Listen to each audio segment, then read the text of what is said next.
मैं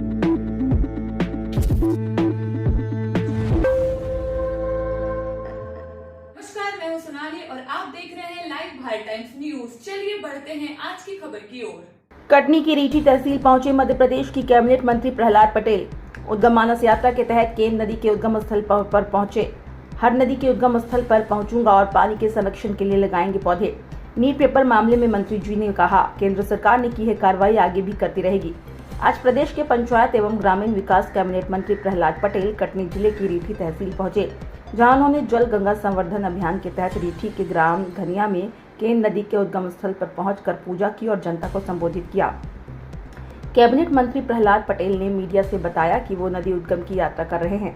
आज कटनी के घनिया ग्राम से निकलने वाली केन नदी के उद्गम स्थल पहुंचे और नदी के जल संरक्षण को लेकर मजबूत पौधे लगाने की बात कही और वही नदी को बचाने के लिए भी कहा। वहीं नदियों में हो रहे रेत का अवैध उत्खनन और उस पर अतिक्रमण को लेकर कहा कि सरकार सख्त है और लगातार कार्रवाई कर रही है। पूरे देश में नीट परीक्षा घोटाले को लेकर कहा कि केंद्र सरकार उस पर कार्रवाई की और आगे भी करती रहेगी। नदियों को उद्गम स्थल को देख रहे हैं। मैंने इसका नाम उद्गम मानस यात्रा दिया है क्योंकि मुझे पता था कि 5 तारीख से 16 तारीख के बीच में मैं ये काम नहीं कर पाऊंगा, इसलिए मैंने साथ में उद्गम मानस यात्रा करके एक अभियान तय कर लिया था। कोशिश है मेरी कि मैं नदियों के उद्गम तक पहुंच पाऊँ। उद्गम पर पहुंचने पर हमारी पहली प्राथमिकता है सघन वृक्षारोपण की, और वृक्ष भी वही जो जल स्रोत को ताकत दे। वृक्षारोपण के जो परिणाम हमने पिछले देखे हैं उसमें सर्वाइवल का जो प्रतिशत है वो बहुत कम है। इसलिए हमने तय किया है कि चाहे मियावाकी पद्धति हो या अन्य पद्धतियां भी हैं उसके अलावा भी, जिसमें बड़े सघन मात्रा में छोटे पौधे, फिर बड़े पौधे, पर उसके बाद में सबसे बड़े पौधे लगते हैं।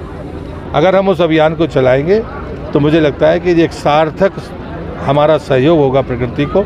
आने वाली पीढ़ी के लिए ज़रूरी है कि वृक्ष है तो जल है, जल है तो जीवन है। इस अभियान की अकाउंटेबिलिटी तय करने का काम मैं ज़रूर करूँगा। 1 साल बाद लौट कर आऊँगा, पर आप भी देखेंगे और हम भी देखेंगे। देखा जा रहा है आप जिस प्रकार से प्रयास इस नदियों के लिए कर रहे हैं, मगर अवैध उत्खनन और नदियों पर अतिक्रमण ये सबसे बड़ी बाधक है इसमें। अभी भी राज्य सरकार ने सबके डिमार्केशन के आदेश दिए हैं नदी के कोस्टल एरिया के लिए, चाहे वो अन्य जगह हों। इसलिए मैंने सबसे पहले वही पूछा था कि यहाँ ज़मीन कितनी है।